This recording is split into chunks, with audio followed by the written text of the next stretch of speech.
Bismillahirrohmanirrohim. Assalamualaikum warahmatullahi wabarakatuh. Habis itu sekarang kita bahas tentang perjalanan hijrah Nabi Muhammad sallallahu alaihi wasallam. Hijrah ini berawal hari Kamis. Jadi hari Kamis itu berkumpullah datuk-datuk nenek mama Hulu Balang di sebuah lembaga namanya Darun Nadwa. Kalau di Pekanbaru, tadi kami berkumpul juga tadi sore. Nama lembaganya LAM, Lembaga Adat Melayu Riau. Saya alhamdulillah dua-dua saya masuk, LAM sama MIM. LAM Lembaga Adat, MIM Majelis Ulama. Nun aja yang belum lagi. Nun itu bahasa Jawanya apa? Berkumpullah mereka, nama lembaga itu Darun Nadwa. Yang mendirikannya namanya Kusoi. Siapa namanya? Kusoi. Muhammad, anak Abdullah, anak Abdul Muthalib, anak Hashim, anak Abdi Manaf, anak Kusoi. Kita ulang sekali lagi. Muhammad, anak Abdullah, anak Abdul Muthalib, anak Hashim, anak Abdi Manaf, anak Kusoi. Kusoi inilah yang mendirikan lembaga namanya Darun Nadwa. Darun artinya rumah, Nadwa balai pertemuan. Kalau bahasa kampung awak, convention hall. Convention hall atau pokoknya yang ada shen-shennya itulah. Jadi berkumpullah datuk-datuk nenek mama Hulu Balang, panglima, semuanya hadir waktu itu. Judul agenda acaranya bagaimana menghabisi Muhammad. Pertama dibujuk, Muhammad, mau tak engkau dikasih sawit 2 hektar? Agak-agaknya lah waktu itu. Apa kata Nabi Muhammad? Wallahi ya ammi, demi Allah wahai paman, law wada'u syamsa fi yamini, seandainya mereka letakkan matahari di tangan kananku, bulan di tangan kiriku, ala an atruka hadzal amra ma taraktuh, takkan kutinggalkan dakwah ini. Jadi metode yang pertama adalah dibujuk dan dirayu. Mau tak? Mau tak? Mau tak jadi? Tak mau dia. Tahta, harta, wanita. Tahta, tak mau. Harta, tak mau. Wanita, tak mau. Kalau tidak mau dirangkul, maka dipukul. Metode itu yang sedang dipakai sekarang. Nah, kira-kira mau tak? Saya pula ditawari jadi menteri, mana saya mau? Wakil presiden aja saya tak mau. Ada dirayu deh. Yang nawari Ustadz jadi menteri siapa? Tak ada. Ini kan cerita. Cepat betul terpancing. Jadi yang pertama dirayu. Nabi Muhammad tak mampan dirayu. Karena surga itu sudah di kelopak mata dia, nampaknya. Nabi itu asal buka mata nampak surga. Awak buka mie ayam aja jauh, lagi surga. Nah, enak ya ceramah kok di kampung kita sendiri, nyantai.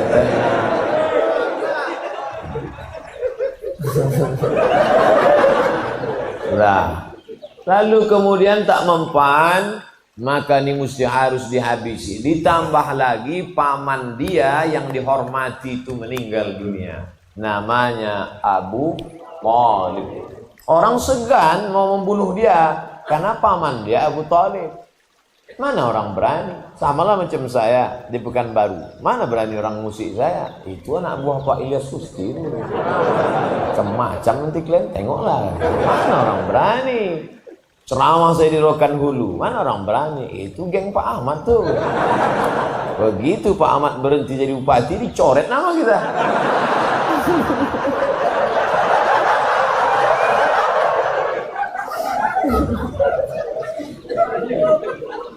Terbuka pula cerita. Nah, jadi setelah Nabi Muhammad SAW meninggal, barulah mereka, ini Muhammad harus dihabisi. Akhirnya rapatlah mereka pagi Kamis itu mau menghabisi Nabi Muhammad SAW. Nama pimpinan sidangnya namanya nama pimpinan sidangnya namanya Umar bin Hisham. Siapa namanya? Umar bin Hisham. Kenal Bapak Umar bin Hisham? Kalau saya sebut nama kerennya, oh, Abu Jahal. Makanya kalau kenalan sama orang jangan kasih satu nama. Nama siapa? Umar bin Hisham. Nama di FB Abu Jahal. Umar bin Hisham itu Abu Jahal. Saya dulu tanya, nama Ustadz siapa? Abdul Somad. Loh, kami cari di FB kenapa tak dapat? Di FB Anton.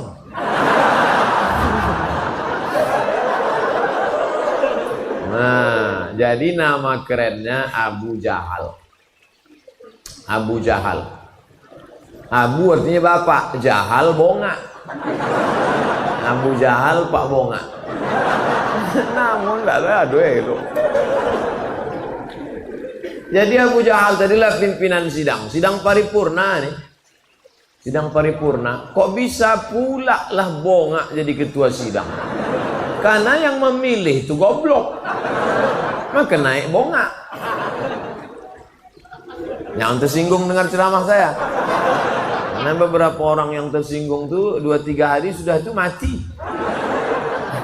Bukan saya hebat, enggak, memang ajalnya udah sampai. Jadi sidanglah. Agenda sidang kita hari ini bagaimana menghabisi Muhammad sallallahu alaihi wasallam. Ada pendapat, angkat tangan satu. Entah dari partai apa waktu itu. Saya angkat tangan gitu deh. Saya komisi sekian. Saya tak sebut nama, nanti tersinggung pula. Apa pendapat kamu? Muhammad ini kita antar ke tempat yang jauh. Cari tempat jauh, antar. Kira-kira ke Tenayan Raya lah. Campakkan di tempat pembakaran batu-batu. Bagaimana peserta sidang yang lain? Anggota parlemen, setuju? Tidak, saya tak setuju. Kenapa? Jadi mereka di Darun Nadwa itu berdebat juga. Jadi orang kafir musyrik jahiliyah itu di parlemen rakyat itu berdebat, bukan tidur mereka, enggak. Jadi kalau ada anggota DPR tidur itu lebih parah dari parlemen jahiliyah. Berdebat mereka, karena arti parlemen, parle itu artinya bicara, parle artinya bicara, parlemen artinya orang yang dipilih memang untuk bicara. Maka pilihlah orang yang matanya terjaga untuk membicarakan hak-hak kita. Ini kemana arah bicara Ustaz? Pokoknya tangkap aja lah baik. Ini nampaknya makin banyak persekusi. Apa takut? Awak baik-baik ini persekusi juga. Bagus lepaskannya semua kan?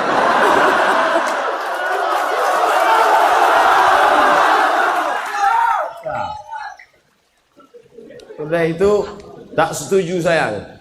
Kenapa kamu tak setuju? Muhammad ini orangnya karismatik.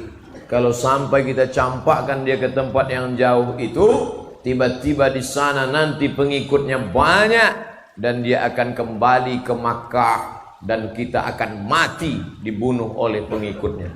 Berpikir juga parlemen ini. Wah, bahaya ini. Jadi kalau gitu tak usah kita kirim dia, tak usah.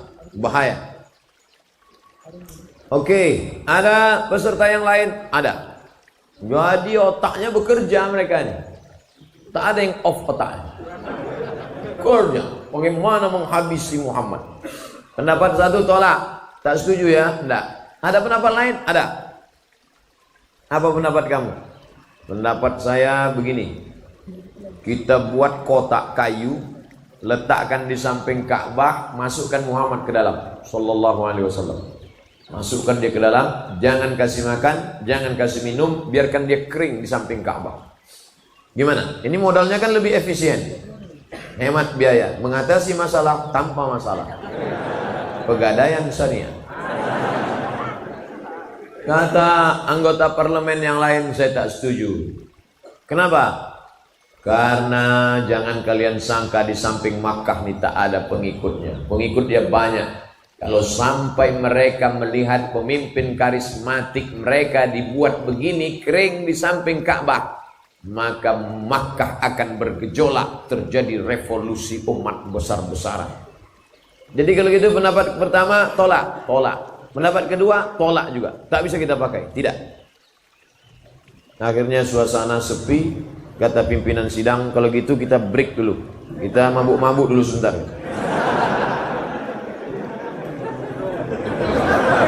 Itu tak ada, saya aja nama-nama. Bismillahirrahmanirrahim.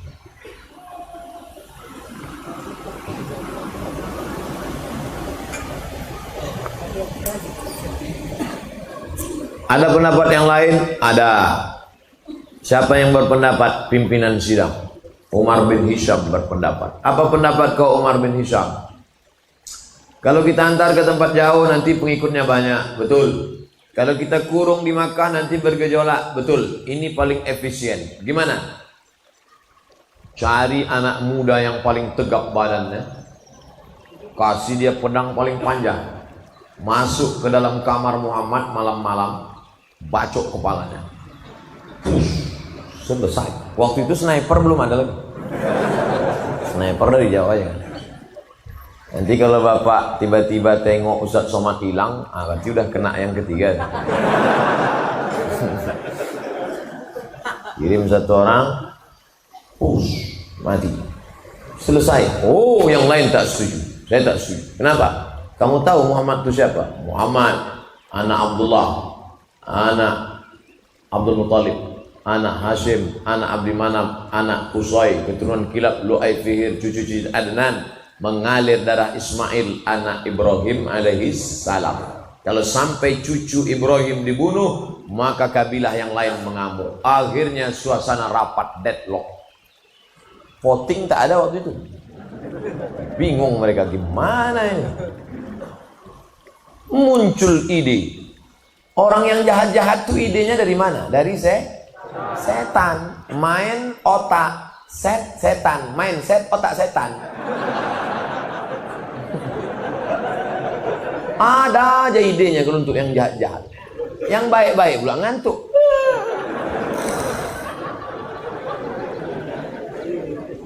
Yang otak-otak kotor, otak-otak sungsang, otak-otak bekudis, otak-otak bekurak, ada aja ide di otak. Gas terus. Kayak itu benar. Nampaknya makin banyak daerah batal nih. Jadi gimana? Kata Abu Jahal, aku ada ide. Gimana caranya? Jangan utus satu orang. Kalau satu orang yang membunuh, pasti dicari. Kalau satu orang bunuh, dia nanti akan dicari. Dan satu suku akan ditangkap. Jadi gimana caranya? Satu suku utus satu orang, satu suku utus satu orang, satu suku satu orang. Semua suku mengutus. Kalau semua membunuh, siapa yang mau ditangkap? Inilah ide korupsi berjamaah. Kalau satu tangkap, tapi kalau ramai-ramai siapa mau tangkap? Betul kan? Banyak yang setuju kan? Akhirnya diutuslah anak muda. Mantap ide ini Abu Jahal. Mantap ide ini, mantap. Akhirnya Kamis dari pagi mereka sidang, Kamis siang ditetapkan, maka hari Kamis ditetapkan setiap suku mengutus satu anak muda, satu anak muda, satu anak muda. Eksekusinya kapan? Langsung dalam waktu yang sesingkat-singkatnya, nanti malam Jumat. Dengan ini sidang ditutup oleh Abu Jahal. Mereka pun tanda tangan untuk pengambilan gaji. uang tunjangan, uang apa segala macam. Habis itu mereka pun balik ke rumah masing-masing. Sidang pun tutup, Darun Nadwah tutup. Selesai. Datanglah Jibril ke rumah Nabi Muhammad SAW. Muhammad, nanti malam engkau hijrah. Kata Nabi, kenapa gitu Jibril? Karena tadi sudah dapat bocoran. Itulah gunanya ilmu sadap menyadap. Jadi rupanya rapat tertutup pagi itu disadap. Sadap itu maksudnya apa sadapnya? Bukan memotong gotah. Itu menaki. Sadap itu direkam. Itu kerja KPK itu sudah ada sejak zaman Nabi Muhammad SAW. Zuhur Nabi pergi ke rumah Abu Bakar. Assalamualaikum Abu Bakar. Waalaikumsalam. Nanti malam kita hijrah Abu Bakar. Siap ya Rasulullah? Abu Bakar memang udah lama siap. Tinggal menunggu saja. Kenapa nanti malam wahai Rasulullah? Karena tadi Jibril sudah membawa berita ke rumahku bahwa nanti malam anak muda akan memancung kepalaku dan saat itulah kita keluar. Oke, siap. Siap Abu Bakar Siddiq. Apa pelajaran dari sini? Kita perlu sahabat setia. Makanya saya tak khawatir karena sahabat saya banyak. Banyak sahabat Ustaz. Di Instagram 4 juta sekarang. Saya mau ngasih tahu aja follower saya banyak. Di FB 1.200.000. Tapi yang siap mati tak tahulah. Nah, tak bisa kita one man show sendirian, tak bisa. One man show, main tunggal, tak bisa. Harus ada sahabat. Ada Pak Kapolsek, ada Profesor Ilyas Susti, dari politisi Pak Dr. Andus Ahmad MSI, dari akademisi Profesor Dr. Ilyas Susti, dari kepolisian Pak Kapolsek. Maka kita berani. Jadi berani ini kan ini. Kalau tak ada mereka pucat juga. Nah, Nabi Muhammad SAW bisa saja sendirian, tapi Allah mau mengajarkan kita hidup bersahabat, berjamaah. Makanya yang masuk Islam itu tidak sendirian. Idza jaa nasrullahi wal fath wa ra'aitan nasa yadkhuluna fi dinillah afwaja. Afwaja itu berkelompok-kelompok. Maka saya senang malam ini yang datang kelompok. Berikut ini kelompok anak muda, pemuda hijrah. Kelompok anak muda, jombloan sejati. Kelompok anak muda, geng motor syariah. Kelompok anak muda, jilbabers, hijabers. Kelompok anak muda, pemuda bertatu, tobat. Kelompok anak muda banyak. Itu yang disebut dengan wara'aitan nasa yadkhuluna fi dinillahi afwaja. Apa nama geng kalian? Afwaja. Mantap. Nah, lalu kemudian Abu Bakar sudah siap. Nanti malam ya Abu Bakar. Ya, Nabi pulang ke rumah, siap, packing barang. Lalu kemudian malam itu habis Isya dia tidur. Nabi itu tidurnya habis Isya. Kita tak pula tidur habis Isya. Nah, insya Allah ceramah ini tak lama nih, biar cepat kita tidur. Nabi tidur setelah Isya biar supaya mudah tahajud malam. Kenapa kita sekarang payah tahajud? Karena habis Isya acara. Makanya habis Isya ngobrol itu makruh, kecuali untuk bicara akhirat, untuk ngaji. Tidur yang paling berkualitas kata Pak Dokter habis Isya. Jam 8 habis Isya, 9, 10, 11, 12, 1, 2, 6 jam tidur paling berkualitas. Katanya harus tidur 8 jam Pak Ustaz. Kalau tak tidur 8 jam kena penyakit 5L, lemah, letih, lesu, letoy, loyo, lunglai. Tidur itu bukan jamnya, tapi kualitasnya. Kualitasnya tidur itu. Coba tengok kawan-kawan kita security. yang malam tak tidur. Siang tidur dia dari jam 6 pagi sampai jam 6 petang. Sholat jamaah takhir semua. Lemas juga badan dia. Tapi ada orang yang tidurnya sedikit aja, tapi berkualitas. Makanya habis isya tidur. Tak bisa lah Pak Ustadz, kami ada acara. Oke, tambah 2 jam. Jam 10 tidur. Tadi saya mulai ceramah nih jam setengah 9. Sekarang sudah jam setengah 10 kurang 10. Berarti saya sudah ceramah 50 menit. Kejap lagi habis. Nah, lalu kemudian Nabi pun tidur habis isya 9, 10, 11, 12, 1, 2. Pas jam 1 jam 2 dia pun bangun, keluar dia dari kamar. Waktu keluar dari kamar, anak-anak muda sudah siap menghunuskan pedang, mau masuk memancung kepalanya. Saat dia keluar itulah terjadi mukjizat. Wa ja'alna min baini aydihim saddan wa min khalfihim saddan fa aghshaynahum fahum la yubsirun.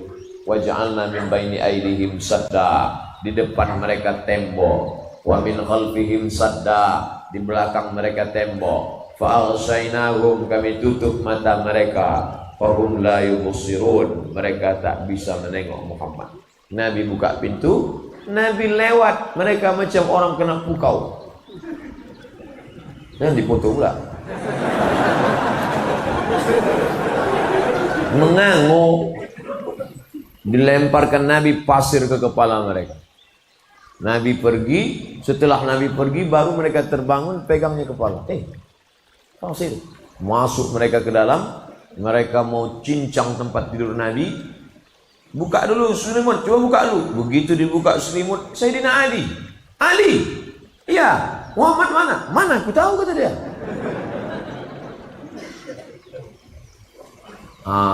Ini ayat kalau baca Yasin nanti cerita tentang Nabi keluar. Itu ayat dalam surat Yasin itu cerita tentang Nabi keluar malam hijrah. Bukan itu ayat mantra. Nah, ini dibaca pula biar supaya tak kena razia. Kebetulan SIM mati, STNK belum perpanjangan. Pas nampak polisi razia, wa ja'alna min baini aydihim saddan wa min khalfihim fa aghshaynahum fahum la yubsirun. Prit, semprit Pak Kapolsek, semprit. Kok nggak mempan ya Pak Ustadz? Orang sama-sama ngaji. Mana mempan? Aku baca itu juga, kata Pak Kapolsek. Kecuali polisinya hantu, barulah mempan. Makanya uruslah SIM. Saya urus SIM. SIM A, SIM C tak pernah saya tinggal. Walaupun saya naik helikopter tadi. Saya mau ngasih tahu aja. Urus SIM lu. Kalau pakai helm, yakinkan sampai berbunyi klik. Klik, baru jalan. Kemarin waktu naik motor di Pematang Rebah, klik. Sampai tempat ceramah, tak pula bisa buka. Dipotong pakai pisau. Cemas saya. Cemasnya tak berapa, malunya itu. Sempat viral, helm tak terbuka. Nah, lalu kemudian keluar Nabi, ditanya mereka kemana Ali? Aku tak tahu, kata Ali. Nabi pun langsung ke rumah Abu Bakar Siddiq. Abu Bakar pun menemani Nabi SAW. Naiklah mereka ke atas, nama bukitnya Jabal Hur. Jabal Hur. Kalau tempat Nabi menerima wahyu, Jabal Nur. Tulisannya sama, alif, lam, garis, waw, ra. Yang satu titiknya 1, nur. Yang satu titiknya 3, hur. Bukan saur, hur. Letakkan ujung lidah di gigi atas. Payah bahasa Arab nih Pak Ustaz. Hur itu ada dalam bahasa Inggris. Nah, health, WHO. World Health Organization. Kan tak ada dalam bahasa kita tak ada saya suka Ustaz Somad. Tak ada. Kalau bahasa Arab ada hari apa ini? Hari Selasa, Yaumul Thulatha. Nama bukitnya namanya Jabal Sur. Naiklah ke atas. Saya Jabal Nur pernah saya naik. Jabal Nur naik. Jabal Sur jarang orang naik. Bukitnya terjal, tinggi ke atas. Naiklah Nabi ke atas bersama Abu Bakar Siddiq. Tidak pakai senter. Karena kalau pakai senter, kafir Quraisy menengok dari bawah. Itu dia, tangkap. Gelap-gelap naik mereka ke atas. Jadi kalau nampak nanti kawan naik motor lampunya mati, itu karena takut ditangkap kafir Quraisy.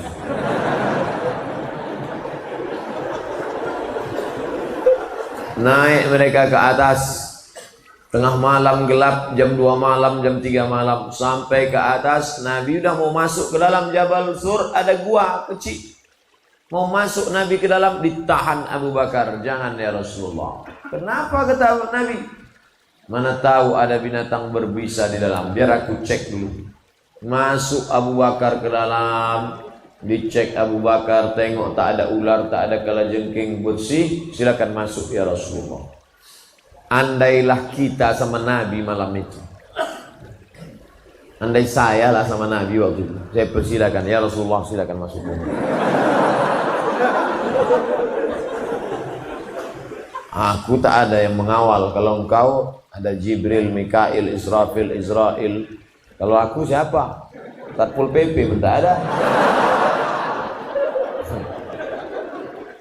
Abu Bakar Siddiq nyawanya diberikannya untuk Nabi Muhammad sallallahu alaihi wasallam. Makanya kalau kita salat tarawih, Al-Khalifatul Awwal Abu Bakr Siddiq. Apa kata jamaah? Radhiyallahu an.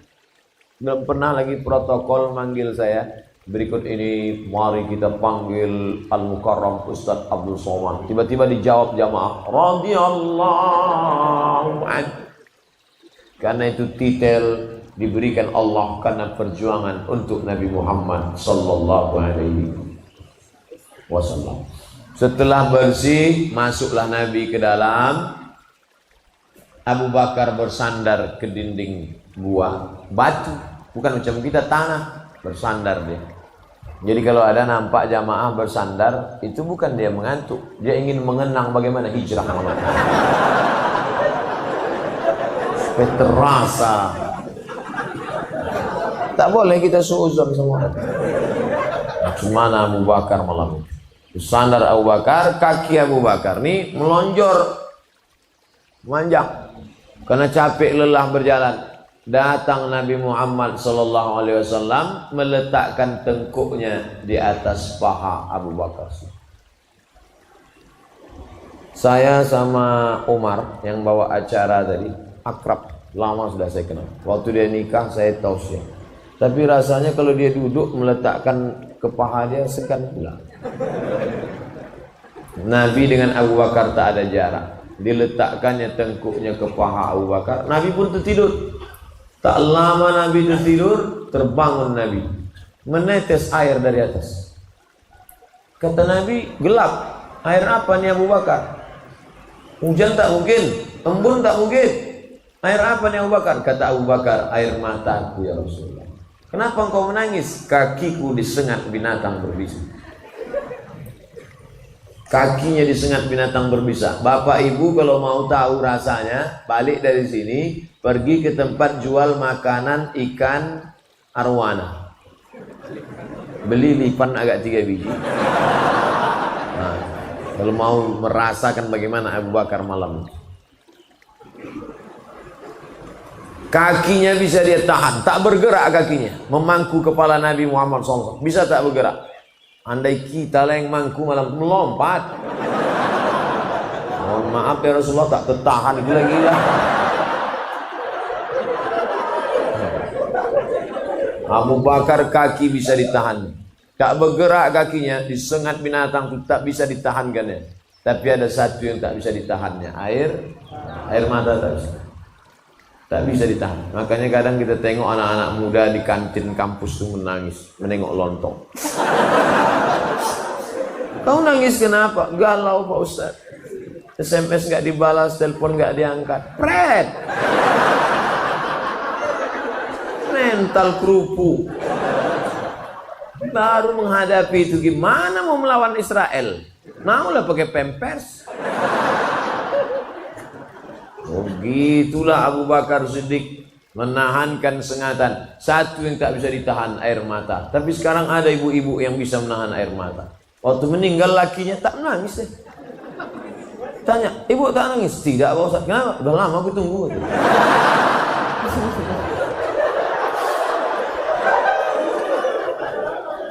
Tidak jamaah Al-Ikhlas. Jamaah dekat-dekat sini juga. Lalu kemudian sampailah pagi. Malam apa itu? Malam Jumat, malam Sabtu, malam Ahad. 3 malam. 3 hari 3 malam mereka transit di sana. Yang ngirim makanan siapa? Perempuan namanya Asma. Pakai Hamzah. Asma. Kalau Asma Sosa Ongo. Ini namanya Asma binti Abi Bakar. Saya laki-laki sehat. Rasanya kalau disuruh bawa nasi ke atas. Asma 3 hari 3 malam membawakan makanan. Apa pelajaran dari sini? Pentingnya peranan perempuan. Jangan katakan Islam tak mempedulikan perempuan. Nih, pelajaran dari hijrah Nabi Muhammad SAW. Perempuan naik ke atas membawa makanan. Selama 3 hari berita hiruk pikuk di Makkah ini harus disampaikan ke Nabi di atas. Berita di Makkah sampai ke atas. Berita di Makkah sampai ke atas. Siapa yang membawa berita? Namanya Abdullah. Malam dia di atas, siang dia di Makkah.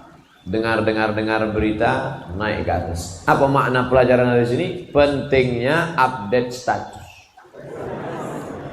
Makanya nanti kalau ada kawan sedikit update. Alhamdulillah Ustaz Somad sudah berada di tempat. Alhamdulillah Ustaz sudah menduduki. Alhamdulillah Ustaz baru saja minum. Itu ciri-ciri Abdullah. Update mantau terus.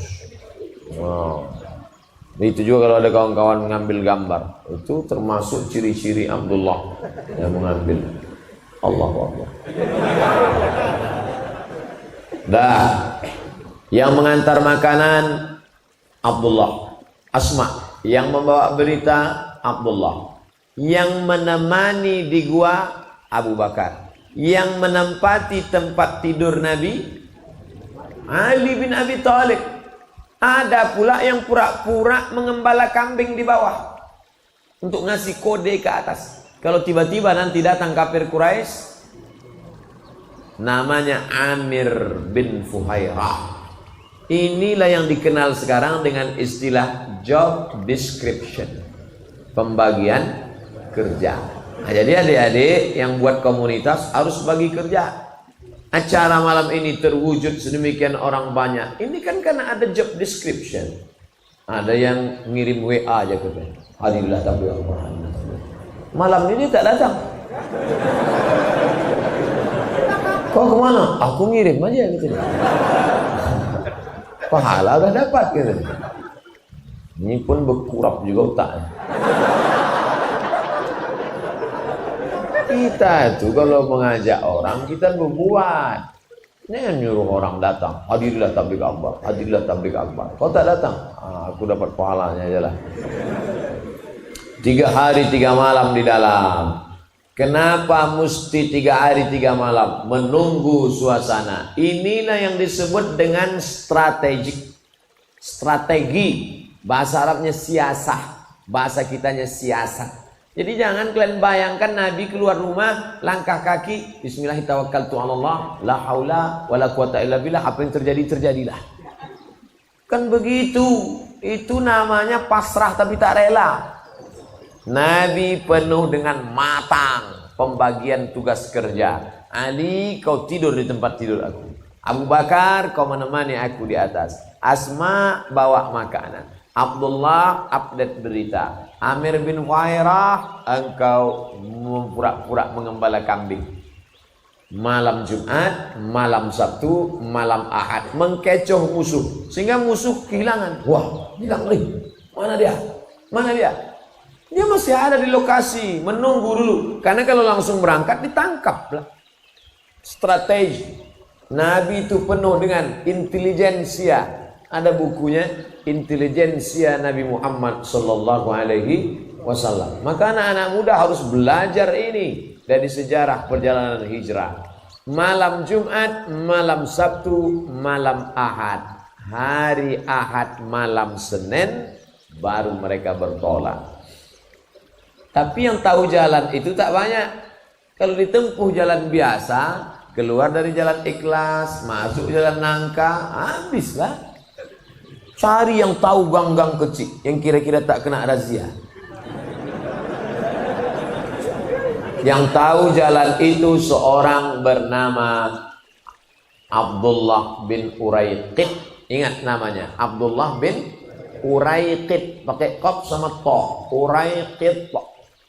Dan dia itu non muslim. Walaupun namanya Abdullah tapi dia non muslim. Abdullah bin Uraiqid. Apa pelajaran dari sini? Boleh berkawan dengan non muslim kalau tidak membahayakan. Nah, jadi jangan dia non muslim, hancurkan rumahnya, larikan pacarnya. Nabi berkawan dengan Abdullah bin Uraiqid 8 hari 8 malam dari kota Makkah menuju Madinah, yang menunjukkan jalan non muslim. Makanya berkawan dengan non muslim silakan. Bertetangga dengan non muslim tak apa-apa. Nikah dengan non muslim syarat dan ketentuan berlaku. Makan dengan dia, tengok rumah makannya dulu. Sederhana tak apa-apa. Bare Solo tak apa-apa. Tesalonika babi panggang jangan. Ustaz kok tahu? Saya selalu lewat situ. Nah, oleh sebab itu maka berkawan dengan beda agama tidak apa-apa. Wala ana abidun ma'abadtum wala antum abiduna ma'abud lakum dinukum. Ini dasar Islam. Lalu kemudian mereka pun melanjutkan perjalanan. Abu Bakar Siddiq penunjuk jalannya Abdullah bin Uraiqid, Nabi Muhammad sallallahu alaihi wasallam. Tentu ada duit, ongkos, biaya perjalanan. Siapa yang menanggung biaya hijrah? Abu Bakar Siddiq punya emas. Emas disimpan dalam kain. Ini kain, ini emas. Emas kalau dimasukkan ke dalam kain memuncul nampak kain. Datanglah ayah Abu Bakar. Nama ayahnya Abu Quhafah. Nama siapa nama ayahnya? Abu Quhafah. Ingat, Abu Quhafah. Abu Quhafah ini tak Islam, benci sama Nabi Muhammad. Datang dia menjumpai Asma. Asma, ya, ayah kau mana? Ayah sudah pergi sama Muhammad sallallahu alaihi wasallam. Mana emasnya? Aku curiga jangan-jangan emasnya sudah dibawa Muhammad ini. Firasatku berkata emas nampaknya lah habis ini. Datang Asma, diambilnya batu, dimasukkannya ke kain. Atau, oh atu, kata Asma. Atu, ya, coba atu pegang. Dipegang atu tadi. Ini emasnya, iya tuh. Oh masih banyak ya. Padahal batu. Itu boleh membohongi orang buta yang bongak, tolol, goblok. Siasat, ini sedang siasat ini. Akhirnya Abu Quhafah itu masuk Islam juga. Tapi nanti setelah 8 tahun hijrah, pindah balik ke Makkah, baru dia masuk Islam. Abu Quhafah masuk Islam. Makanya jangan nonton cuman CD kedua, CD ketiga masih ada. Pegang, ini emasnya, ya. Padahal batu, emas itu sudah dibawa perjuangan. Makanya nanti kalau ada ustadz ceramah, isinya mencaci maki Abu Bakar, Itu ciri aliran sesat, mencaci maki Abu Bakar. Abu Bakar pengkhianat, Abu Bakar merampas kekuasaan Ali. La tasubbu ashabi, jangan kau caci maki sahabat. Lau anfaqa ahadukum mithla Uhudin zahaban, seandainya ada di antara kalian yang bersedekah emas sebesar bukit Uhud, belum tentu dapat setengah mudnya Abu Bakar Siddiq. Habis hartanya untuk Islam. Kita apa? Kita apa perjuangan kita untuk Islam? Kotak tadi aja yang hilang, tak kemana kan? Keluarkan kotak tadi balik. Ini udah cerita-cerita emas nih, saya yakin ibu-ibu itu udah siap nih. Mana dia Ustaz? Mana kan? Waktu kotak dibagikan di Mesir, acara penggalangan dana, mata saya menengok sendiri ibu-ibu orang Mesir itu mengeluarkan emas. Masuk dalam. Kalau mau nengok di Masjid Ikhlas, coba sudah. Besok pas dibawa ke Ramayana, rupanya imitasi. Orang yang bersedekah emas imitasi masuk surga, surganya imitasi juga.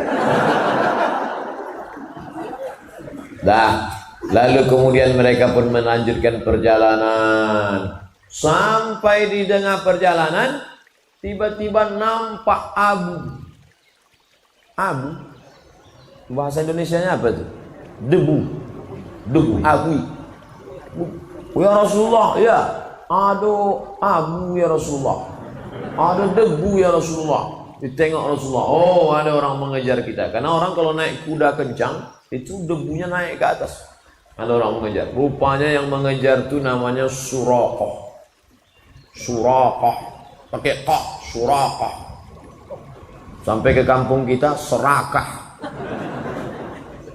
Dikejarnya Nabi kencang. Begitu sudah mau sampai menangkap Nabi, ujung kaki kuda depannya terperosok ke pasir, jatuh, berguling jatuh. Padahal seumur hidup nenek kuda tak pernah jatuh. Macam saya, mana pernah saya jatuh? Ada 2 kali, itu pun kudanya pelan. Jatuh. Akhirnya sadar dia, dikejarnya lagi Nabi Muhammad, dicegatnya Nabi, stop. Aku Suraqah seumur hidup tak pernah jatuh dari kuda, pembunuh bayaran. Tapi sekarang aku sadar, rupanya yang ku kejar ini bukan manusia biasa. Engkau manusia bukan biasa. Maka hari ini itu maknanya ada orang yang keluar dari rumah dengan niat jahat, tapi di tengah jalan bisa menjadi baik. Tapi sebaliknya ada orang yang dari rumah baik, tiba-tiba di jalan menjadi jahat. Apa pelajaran yang bisa kita ambil? Jangan sampai di akhirat kita malu sama Suraqah. Waktu itu Suraqah sudah ditawarkan, kalau kau bisa membawa kepala Muhammad, kau akan dikasih 100 ekor onta. 1 ekor onta paling murah 30 juta. Itu pun onta-onta yang udah berkurap lah itu lah. Kalau 1 ekor onta 30 juta kali 100 berapa? 3 miliar mas bro. 3 miliar. Kalau onta yang mahal yang bagus 70 juta, 7M. Mau berangkat dari rumah niat kepala Muhammad 7M, kepala Muhammad 7M, kepala Muhammad 7M. Tapi begitu jatuh dia menemukan titik baliknya, tak ada harga 7 miliar. Apa kata Nabi? Aghib anna Suraqah, kau balik ke Mekah, jangan ceritakan tentang kami. 7 miliar tak ada harganya, tapi ada kebahagiaan yang tak dapat ditebus dengan harta. Apa dia? Iman. Apa dia? Kelapangan dada. Oleh sebab itu maka kalau ada orang mengatakan semua bisa dibayar dengan uang, ada yang tak bisa dibayar dengan materi. Kebahagiaan hati, kelapangan yang dirasakan oleh Suraqah saat itu. Apa pelajaran yang perlu kita ambil? Ada orang keluar rumah niatnya mau memancung Muhammad sallallahu alaihi wasallam. Ada orang keluar rumah niatnya mau dapat cari harta haram, tapi di tengah jalan dia bertaubat. Betapa malunya, dari rumah niatnya bismillah tawakkaltu 'ala Allah la haula wala quwata illa billah sampai ke tempat itu. Tak usahlah ceritakan. Jadi makin banyak orang sakit hati. Lanjut perjalanan. Lanjut. Berapa lama perjalanan ini Pak Ustadz? Berangkat hari Ahad malam Senin sampai di Kuba hari Senin. Malam Senin, malam Selasa, malam Rabu, malam Kamis, malam Jumat, malam Sabtu, malam Ahad, malam Senin, hari Senin. 8 hari, 8 malam. Sampai di perjalanan haus, air sudah habis. Boleh minta air susu kambing. Nampak peternakan kambing, boleh minta air susu kambing. Boleh kami minta susu kambing? Boleh, silakan. Tapi sekarang musim kemarau, susu kambing kering. Tapi kalau mau tes lah, di situ terjadi mukjizat. Ketika diperah oleh Abu Bakar, Nabi berdoa, didoakan Nabi, tiba-tiba ada air. Keluar air susu kambing 1 gelas. Abu Bakar menyapu bagian bawah. Bagian bawah itu disapunya. Kenapa disapunya? Dia tak mau ada pasir menetes kena ke pakaian Nabi. Tengok adab Abu Bakar. Dapat air minum, disapunya bagian bawah, dibikinkan Nabi. Lalu Nabi pun meminum air susu itu. Apa kata Nabi? Fasyariban nabiyyu hatta irtawaitu. Nabi meminum air itu sampai hausku hilang. Saya waktu membaca itu, Nabi minum air itu sampai hausku hilang. Yang minum siapa? Nabi. Yang hausnya hilang? Ini salah cetak hukum. Nabi minum sampai hausku hilang. Sekarang kita tes.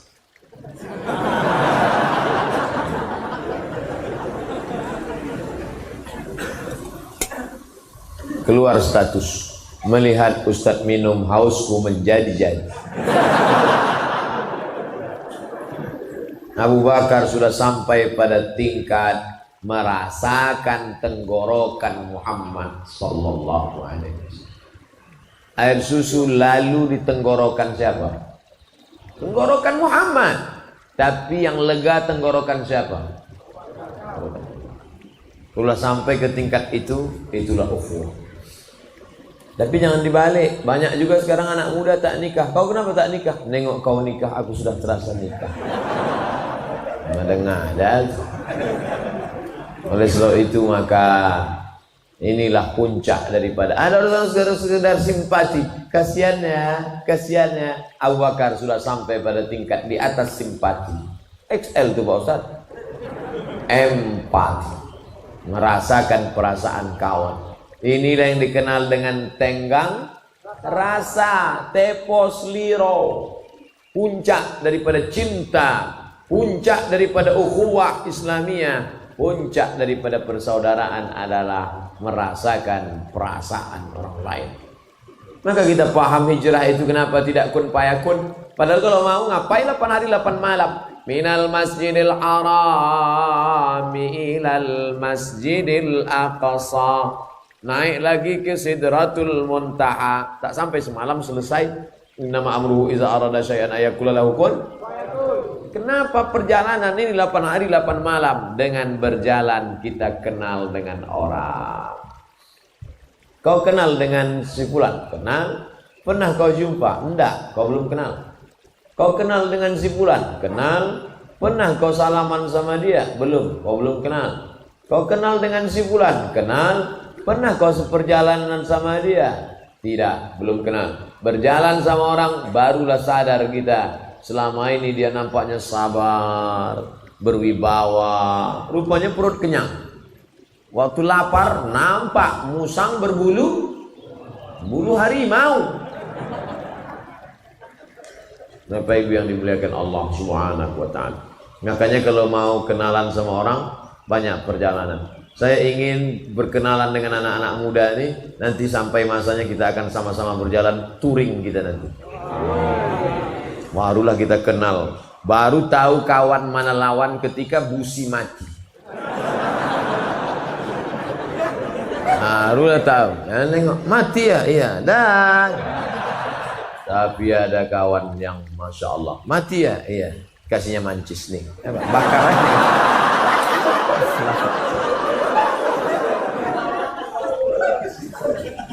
Ayo bro, kata dia, ku dorong dari belakang, diulurkannya kakinya. Ayo, demi engkau, nggak ada lo, nggak rame.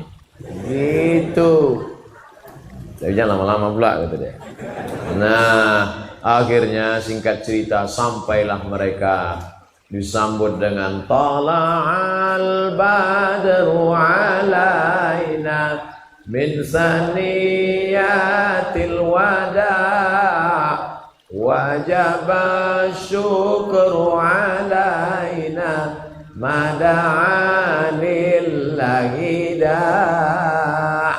Terjadi ikhtilaf tentang tala'al badru alaina. Sebagian mengatakan sanadnya tak sahih.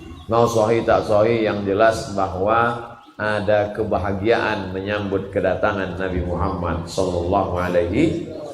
Begitu dulu sahabat. Nabi datang disambut tala'al badru alaina. Ustadz Somad datang ke rumahnya, disambutnya dengan lagu Jatuh Bangun Aku Mengejarmu. Begitu turun dari kendaraan, itulah pula lagu dinyanyikan. Maka saya banyak tak datang. Pesta-pesta kibut-kibut tunggal. Sekarang alhamdulillah sudah banyak pesta-pesta di Pekanbaru, tidak lagi pakai lagu-lagu maksiat, sudah pakai lagu-lagu religi.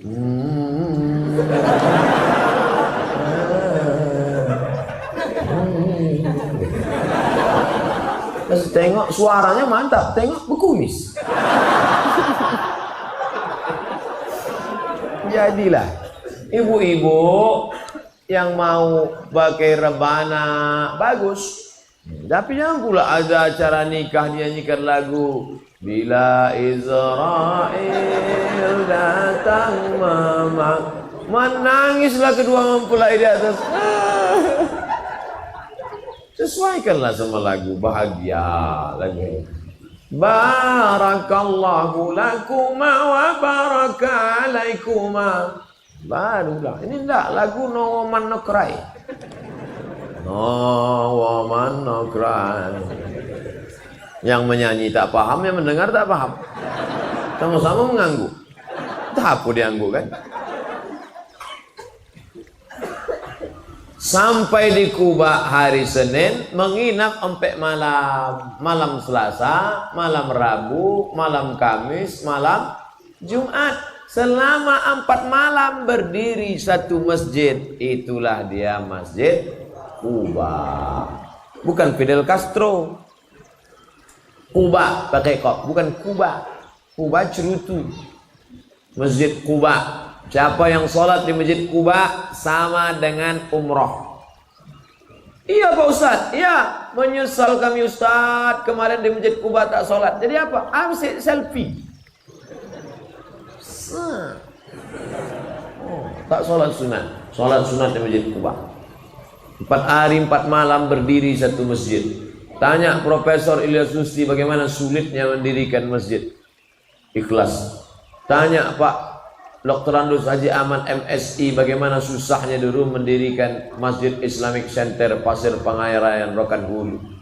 Apa kata anggota-anggota dewan itu dulu? Mau buat masjid di pokok karet, iya, ciga sama cingko aja lah sholat di situ nanti. Tak yakin mereka ada manusia yang sholat di situ. Apa yang terjadi sekarang? 17.000 orang sholat di Islamic Center Pasir Pengarayan Rokan Hulu hari Ahad, hari Sabtu. Sabtu Ahad. Masjid terbaik se-Indonesia 2015. Menaranya 99 meter, pakai lift ke atas. Wah, Ustadz Somad, kalau Ustadz naik ke atas nampak rumah Ustadz di Panam. Naiklah saya sampai ke atas, saya tengok tak ada. Kata bapak nampak, nengoknya pakai mata hati Pak Ustaz. Bayangkan strategis Rokan Hulu, sebelah kanan Sumatera Barat Payakumbuh, sebelah kiri habis dari Galuh Sumatera Utara, Riau Sumatera Utara. Makanya hari Sabtu hari Ahad plat BK sama plat BA, BK BA, BM pula tak ada.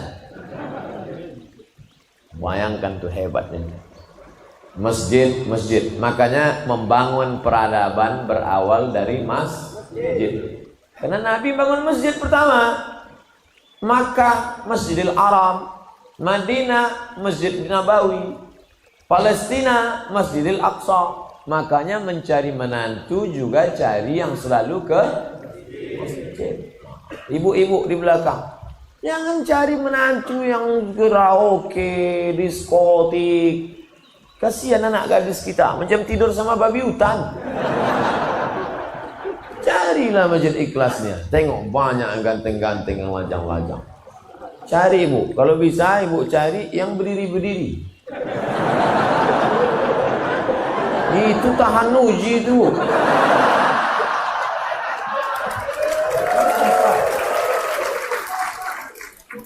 Tadi mulai ceramah jam 8:30, sekarang jam 10. Udah 90 menit saya ceramah. Tak terbayangkan gimana kesemutannya itu. Tapi mereka, mudah-mudahan anak-anak lajang ini ditemukan dengan jodoh yang baik-baik. Yang bilang amin, itu yang belum nikah. Yang udah pula. Dia tak tahu bini di belakang. Nah, sesudah itu hari Jumat bertolaklah Nabi dari Kuba tadi menuju tempat namanya Yathrib. Apa namanya? Ya, pakai sa, Yathrib. Yathrib artinya tanah mati, tanah tandus, tanah busuk, tanah banyak kuman dan penyakit. Bayangkan kalau kamu kemana? Ke Yathrib. Tanah mati, tanah busuk, tanah banyak kuman dan penyakit. Dirubah Nabi namanya menjadi Al-Madinah Al-Munawwarah, kota peradaban yang terang benderang. Jadi kalau ada orang mengatakan, what is in a name? Apalah arti sebuah nama? Nama penting, saudaraku. Nama itu penting. Kau mau ke mana? Masjid Al-Ikhlas. Penting. Kau masjid kemana? Aku mau ke masjid. Ada tuh masjid Simpang itu. Nama penting. Nabi merubah nama tempat menjadi Al-Madinah Al-Munawwarah. Sampai di Madinah dibangunlah Masjid Nabawi. Lalu dipersaudarakan antara orang Makkah Muhajirin dengan orang Madinah Ansor. Dipersaudarakan antara orang Islam dengan orang Yahudi. Maka peradaban dari masjid. Kalau mau melihat umat ini bangkit, maka ramaikan lagi masjid. Saya tak perlu menceramahi Bapak Ibu karena Masjid Ikhlas sudah mau meletup saking ramai. Sampai keluar, sampai di jalan. Mudah-mudahan kita semua istiqomah insyaallah. Itulah yang saya sampaikan 90 menit. Tapi cerita hijrah belum selesai. Siapa yang akan melanjutkan? Nanti kalau ada acara di Masjid Ar-Rahman, datang. Masjid An-Nur, datang. Masjid As-Salam, datang. Di mana saja acara pengajian hijrah, Dr. Mustafa Umar, Dr. Mawardi Muhammad Saleh, Dr. Saidul Amin, profesor-profesor, datang. Pokoknya jangan sampai tak datang. Ada yang mengatakan menyambut tahun baru hijrah ini bid'ah Pak Ustaz. Bisa dengarkan itu. Bisa dengar. Bid'ah kata dia, datang. Bid'ah sampai dia akhirnya capek. Bid'ah. Datang juga lagi. Bid'ah. Datang juga lagi. Bid'ah. Ah capek. Oh laponnya tiba je. Buat terus. Buat terus. Ajar terus. Semoga informasi tadi bermanfaat bagi kita semua. Jangan lupa untuk like, komen, dan subscribe. Wassalamualaikum warahmatullahi wabarakatuh.